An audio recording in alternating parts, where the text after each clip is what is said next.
पिछले वीडियो में प्यार देने के लिए बहुत बहुत धन्यवाद। और हिंदी बोलने में शर्म कैसी मेरा पहला वीडियो था, उस पर कुछ लोगों ने कमेंट किया कि हर जगह पर हम हिंदी तो नहीं बोल सकते हैं।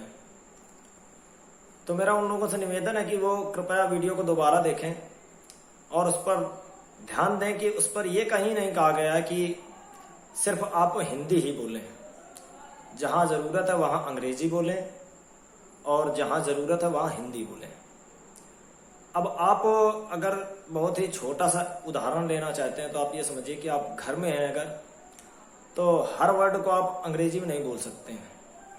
अगर आपको माँ से खाना लेना है, माता पिता से पैसे मांगने हैं, तो आप यही कहते हैं कि नहीं आप इतने रुपए दे दीजिए।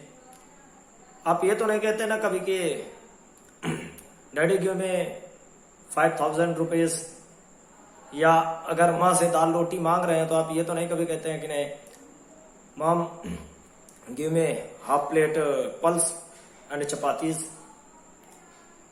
ऐसा तो कभी नहीं कहते हैं। तो मेरा उन लोगों से फिर से निवेदन है, पुनः निवेदन है कि कृपया वीडियो को सही से देखें और दोबारा देख करके उस पर ध्यान दें। आपका कहना सही है कि हर जगह पर हिंदी नहीं बोल सकते हैं। हम जब भी कहीं विदेशों में जाते हैं तो वहां पर जरूरत पड़ती है कि हमें इंग्लिश बोलनी आनी चाहिए, तो आप वहां पर बेशक बोलिए। लेकिन अगर आप अपने माँ बाप से, अपने शहर में, अपने पड़ोस में अगर किसी से बात करना है, तो अगर सामने वाले को नहीं आ रही है इंग्लिश तो उसका मजाक नहीं उड़ाएं या उससे बात नहीं करें। ये तो कोई सॉल्यूशन नहीं हुआ। आपको उनसे भी बात करना चाहिए। अगर उन्हें हिंदी आती है तो हिंदी में ही बात करें। आप ऐसा कतई नहीं करें, क्योंकि इसका निगेटिव कहीं ना कहीं नकारात्मक प्रभाव पड़ेगा।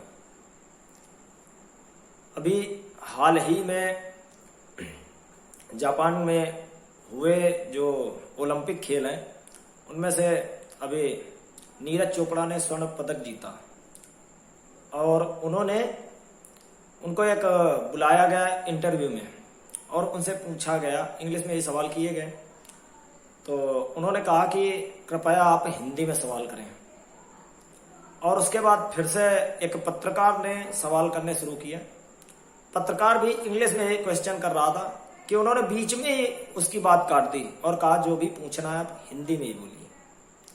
जब एक ओलंपिक चैंपियन, जो ओलंपिक पदक विजेता है, उसने नहीं ये कहा है कि इंग्लिश में बात करें, जब वो कह रहा है वो हिंदी में बात कर सकता है, तो हम लोग एक आम नागरिक हैं और हमें अपनी मातृभाषा में बात करने में बिल्कुल भी हिचकिचाना नहीं चाहिए और ना ही उसमें शर्म करनी चाहिए। धन्यवाद। और अगर वीडियो पसंद आए तो लाइक, शेयर और सब्सक्राइब जरूर करें।